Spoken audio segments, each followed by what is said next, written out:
2 Corinthiens chapitre 10 verset 5.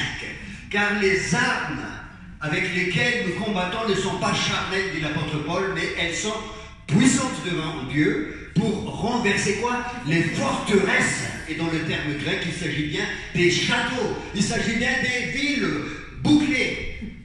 L'apôtre Paul parle de la forteresse qui bloque l'œuvre de Dieu. Et l'apôtre Paul dit, nous renversons les raisonnements et toute hauteur qui s'élève contre la connaissance de Dieu et nous les amenons, toute pensée captive, à l'obéissance de Christ.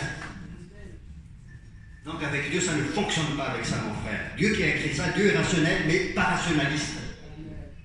C'est Dieu qui a créé l'intelligence, c'est Dieu qui a donné les hommes de science. Mais Dieu est au-delà de tout ça. Les choses invisibles sont éternelles. Les choses visibles sont momentanées. Donc Dieu va utiliser une stratégie qui vient de lui, qui descend du ciel. Et les forteresses du temps moderne vont tomber dans ce pays. La déesse de la raison. Je pense qu'il y a beaucoup de gens qui sont sous cette déesse de la raison, qui font des œuvres du Seigneur, mais qui le font toujours à la manière du siècle présent. Le Dieu de la Bible est un Dieu qui se révèle. C'est un Dieu qu'on ne peut pas trouver avec nos efforts, avec notre intelligence, parce que déjà notre intelligence est limitée. C'est ce qu'on appelle la finitude. Je ne peux pas tout savoir. Ma connaissance est partielle, dit l'apôtre Paul dans 1 Corinthiens chapitre 13. Nous connaissons les choses partiellement. Mais en plus de cela, la Bible dit que si notre évangile est voilé, il est voilé pour ceux qui périssent.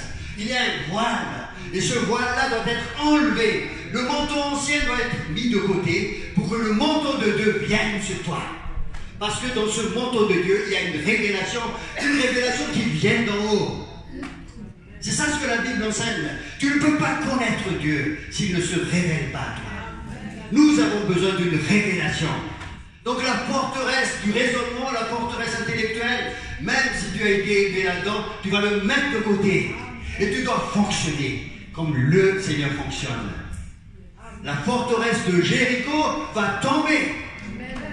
Il faut qu'on fonctionne comme Dieu le veut. Il est le chef de l'armée de l'Éternel. Il est le chef de l'armée de l'Éternel. L'épée est entre ses mains. Le combat existe. Il est le chef. Et toi, reste humble. Reste humble auprès du Seigneur et accepte-le. On veut de l'humanisme mais rattaché à Jésus. Parce que Jésus restaure l'homme. C'est ça qui bloque, premièrement, les dieux de l'intelligence. Et quand on réfléchit bien, l'apôtre Paul, il n'était pas contre l'intelligence. Et c'est pour ça que je vous disais tout à l'heure que l'intelligence, Dieu est rationnel, parce que c'est lui qui a créé les mathématiques.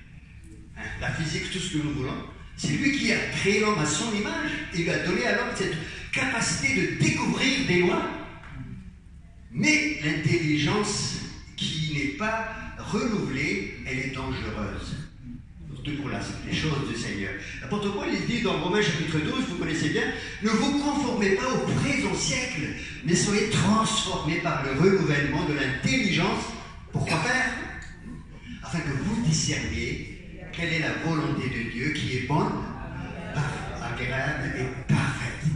Donc l'intelligence, sous le contrôle du Saint-Esprit, peut nous amener à connaître le Seigneur encore plus. Donc, ne soyez pas fâchés contre l'intelligence, mais dégagez l'intelligence qui ne se soumet pas à Dieu.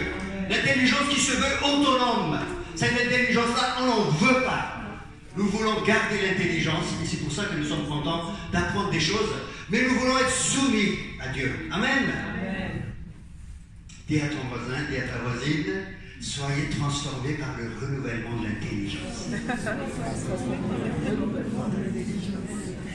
Ne te conforme pas au présent siècle.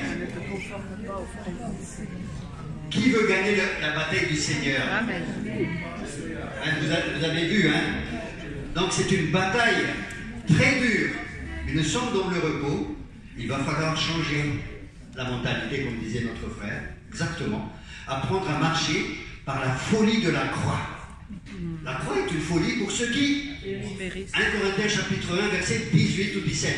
La croix est une folie pour ceux qui périssent. Incompréhensible pour ceux qui périssent. Si vous êtes là et que vous aimez Jésus, une révélation de la croix s'est déjà faite dans votre vie.